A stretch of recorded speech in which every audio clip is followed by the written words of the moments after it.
Your Excellency, you have come at a time when the global economy is not doing very well, including Malawi. Just few days to your taking of office, we have seen things rising up in terms of prices. What would be your message to Malawians that are struggling to earn their living? Well, my message is that, as I said today, first of all, let's be patient a little bit. That we have a plan, a very comprehensive plan of rescue. It's already in place. We've already done it.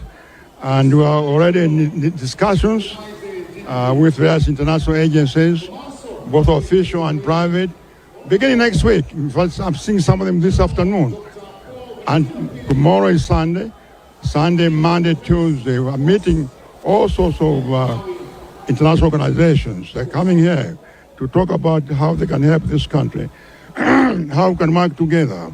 So we're ready. There are big problems, but as I said, any problem created by humans can be solved by humans also. So we'll solve them. There are some Malawians, obviously, that did not vote for you. And they might be worried. They might be living in fear to say, maybe we did not vote for Professor Peter Mutharika. And what assurance would you give to those people that did not vote for you, that they will also enjoy under your presidency? But how do I know whether they voted or not? It's secret ballot. No, but the tallying was showing where you won and where you lost. Yeah, but not the people themselves. Yes, yes. The tallying, no, there's nothing to worry at all. I mean, we have different points of view in this country, and as I said, that all of us need to work together to build this country. It's our country. It's everybody's country. As I said, this country does not belong to DPP or whoever. It belongs to all of us. So let us all work together. There's no reason why anybody should worry, unless they committed a crime, or if they were stealing, if they were looting this country, then they better start worrying. Really, they should be worrying. But if they're not looting, if they're not destroying this country, they have absolutely nothing to worry, nothing. Very lastly, what will be your first action when you go into office? Is it maybe on Monday or this afternoon? What will be your first course of action? Well, first of all, I'll look at the food situation immediately. I'm just talking. We're trying to buy food, and we'll find it somewhere. I won't say where, in the neighborhood. And we need to get food here first. That's the first thing. Then immediately we need to look at the fuel situation. Of course, and then we have to look at the fertilizer because the planting season is coming. Planting season is coming. The rains may be late or they may come very soon.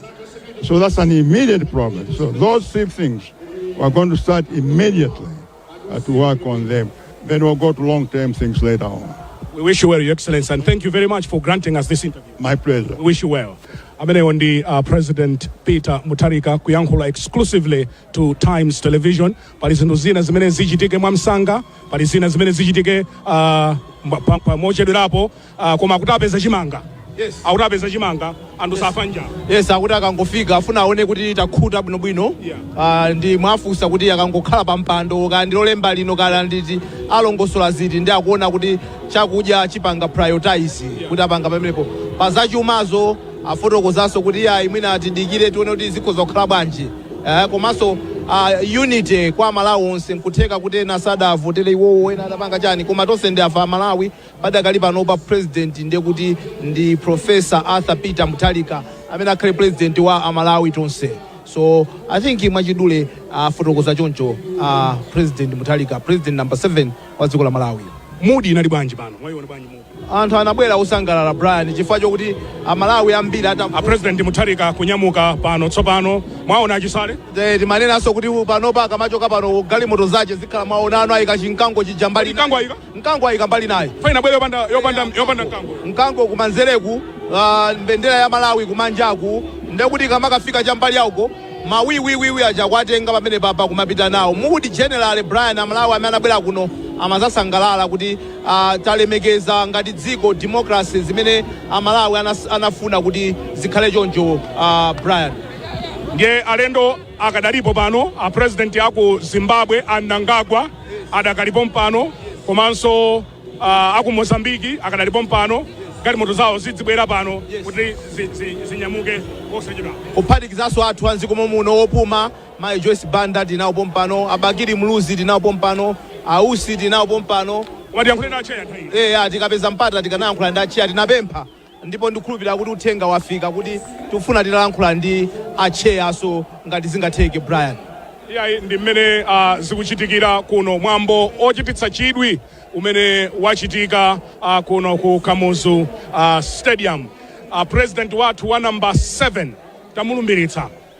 President Chakwera ndi former president tsopano officially. Yes. Mmene manene amuja kuti akangoti amaliza kulumbira ndekuti amakhala kuti munthu uja watani watengano taito yonse poyamba paja timayikako kuti elect president elect vice president elect pano iye ndithu ndi president komanso vice president wa dziko lino ena aja ndoti padakali panopa ndi ma former president former vice president ausi tinawo pompano. Ausi ali pompano. Moti tire uja wapita. Wapita chifukwa ina kuti upite kumene kuli mphamvu nthawi imene yoyo ndithu. Ndikaona kumbuyo ku Justice Dr. Jane Ansah amene ndi vice president akupatsana moni ndi alendo amene anabwera kuno kutsanzikana ndi anthu. Kunabwera kuimbira anthu. Kunabwera anthu ambiri Brian, we must say konse kuma stand onse adadula manene amuja kuti kwina kusanga khale anthu koma kumene kumayenera kukhala anthu anabwera adzadza kumene koko ndi stand imodzi yokha imene imatenga anthu mpaka na kumapeto amene akhala kuimba nyimbo chiyambire na bwana dzuwa lili ng'ena onso ndithu kuimba nyimbo zawo zoonesa kusangalala kuti tsopano iwowo ndi anzawo ena alowa mboma ndithu. Ndi Okutobala uno komabe sikuti lero kwachita chitentha kwenikweni at some point kunabweranso timashawa. Ndithu tikoyena ati zisunthira mbali yawo kuifa kuoneka kuti anthu azikwerera mbali yawo. Chabwino ndiye tiye tilowere kumeneko. Azingomvera.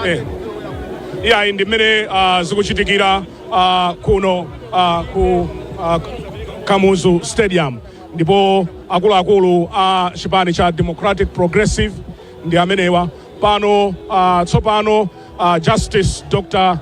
Jane Ansah ndi Bambo Ansah kunyamuka malo ano kubwerera ku nyumba. Zonsezi zikufikani kuchokera kuno ku kanema wanu wa Times. Mzanga ukuona bwanji kumeneko?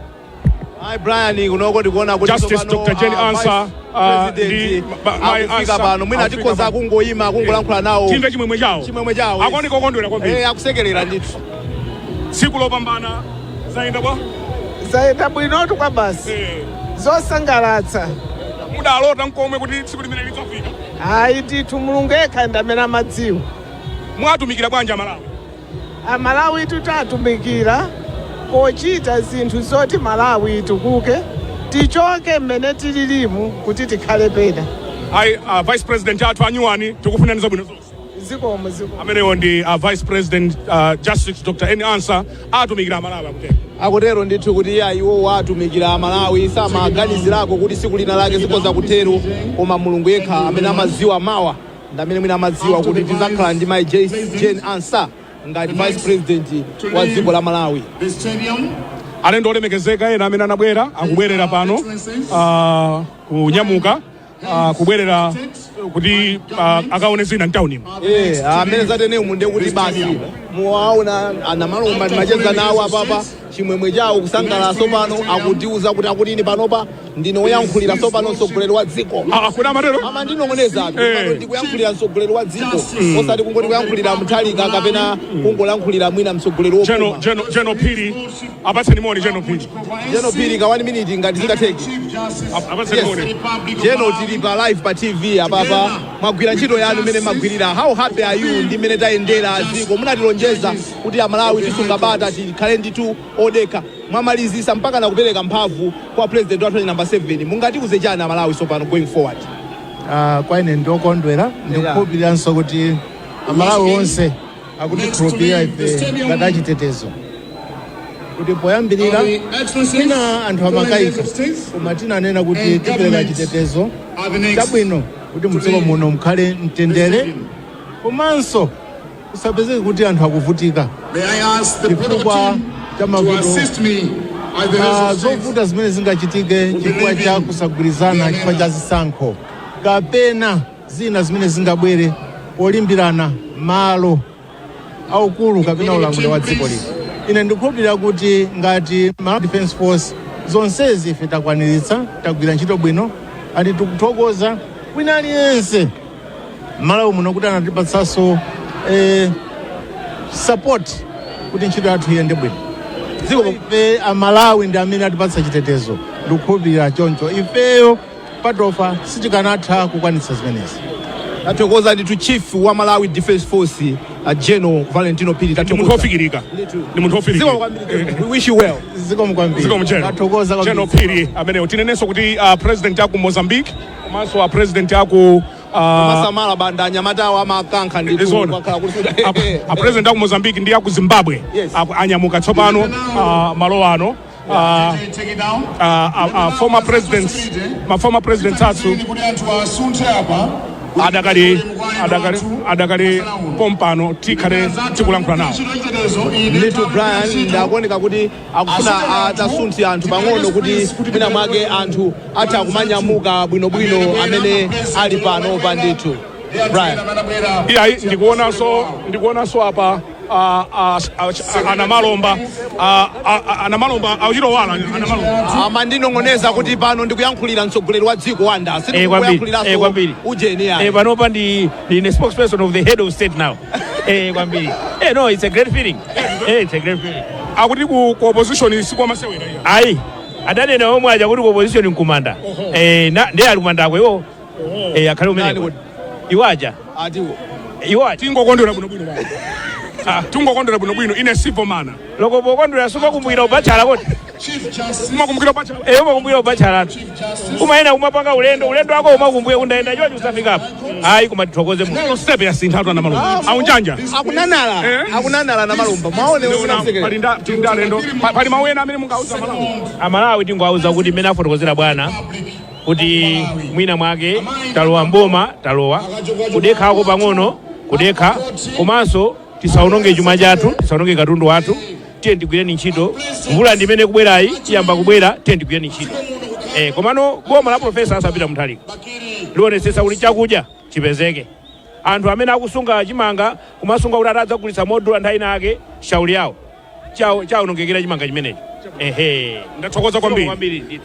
Pano tsopano we now have the head of the UN mission in Malawi, Her Excellency Madame Donto. How important was it for you to come here and witness this occasion?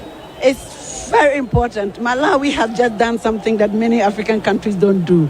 Such a peaceful and orderly election and a peaceful transition. So UN had to be here in solidarity and also to reaffirm our commitment that we stand by Malawi and we will help Malawi through achieving its development aspirations and the sustainable development. How has been your journey with Malawi to this far?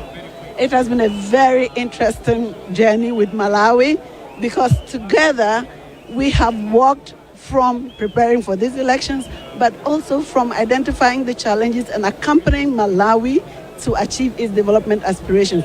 We accompany from the back, and it has been quite challenging, but also very interesting. Interesting because ordinary Malawians are on the ground and they want to see a change. And I think that is what we should all join hands to give the ordinary Malawians the change that they aspire to. New government and new focus as far as the UN mission is concerned? Yes, for the UN mission, it's always the sustainable development goals. And for Malawi, it is Malawi 2063. Okay. And so together, it's still the same aspirations that Malawians have. Malawians want food on their table. They want to have human rights. They want to protect their human rights. They also want to be able to unite. And that would be my call, that Malawians need to come together. Election is over and face the common challenges, the poverty, the food, everything that all the Malawians see around here. And there are many young people who have over. Are you happy with how women parliamentarians have fared in this election? Yes and no. Yes, because it's one step at a time. There's been a lot of women participation in voting. If you look at the figures, many women participated. We wish we had 50-50. We don't have it yet, but there has been some. Is 50-50 achievable? It is achievable. 50-50 is achievable, and we have to keep working hard. Others say it's a tall order. It is a tall order, but it's surmountable. It is something we can do. It is something we can do. And I'm happy to see that the women themselves are in the forefront, and they are working so hard to ensure that we achieve 50-50 very soon. Thank you very much for talking to Times Television. Thank you very much. Congratulations to all Malawians. You have to be very proud of this peaceful transition. Thank you very much. You're welcome. Amenewo ndi mkulu wa UN mission kuno ku Malawi Mai Donto kuti akunena kuti akadakonda akadakhala ndi azimayi ambiri ku nyumba ya malamulo ndipo akukhulupirira kuti mtsogolo muno padzakhala theka la nzanga. Your Excellency, we are live on Times Television komanso radio. Anthu akuimba dzina lanu kodi mumatana anthu? Well, one akudziwa kuti natumikira zaka 10 zaka zapitazi ndakuimba nyimbo mmene mabwera chimodzimodzi kuimba nyimbo zokuti mana basi choncho ndi kuyamika basi. Mwaona bwanji mwambo mmawa? No, mwambo unali bwino. Ndi history ya dziko la Malawi monga mukudziwa kuti 1994 anthu Malawi anavotera kuti kukhale democracy dziko muno. Imene imatanthauza kuti chaka chili zaka 5 zinazi zonse azisankha atsogoleri amene akuafuna. Chaka chino kunali masankho pa 16 September anasankha atsogoleri amene akuafuna ndimene anasankha Professor Peter Mutharika kuti akhale president wa dziko la Malawi. Ndiye ife nati tidzakhale nawo. Zikuoneka kuti democracy yathu ikukhwima. Kuzogwizana nane kapena kutsutsana nane? Yeah, ikukhwima chifukwa chisankhocho ndiye democracy. Tinanena kuti every 5 years kuzikhala zisankho za president, phungu wa kunyumba ya malamulo komanso makansala. Zimene zikuchitika ndipo zikuchitika mwamtendere. Makamaka masankho achaka chino taona kuti panalibe zovuta zina zambiri. Asankha ndi mwaufulu, asankha president ndo amene akufuna.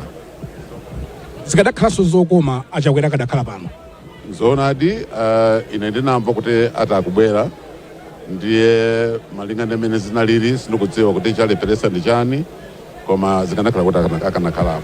Omalizira amalawi amafuna adziwe kuti kodi boma lukusamalani, are you being looked after bwino bwino?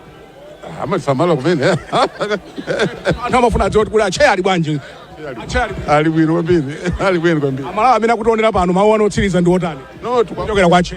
Tikufunira zabwino zonse Malawi. Election yachitika ife timakhulupirira umodzi. Chachikulu ndi umodzi. Apapa sikuti kapena tasankha kuti inde ndi boma limene DPP lawina koma president amene wasankhidwa ayang'anira aliyense dziko la Malawi. Kumpoto chigawo chapakati kuno kumwera. Kuteneza bwino zonse. Thank you. Amenewo ndi president athu number 2 Dr. Bakili Muluzi pano tindi tsopano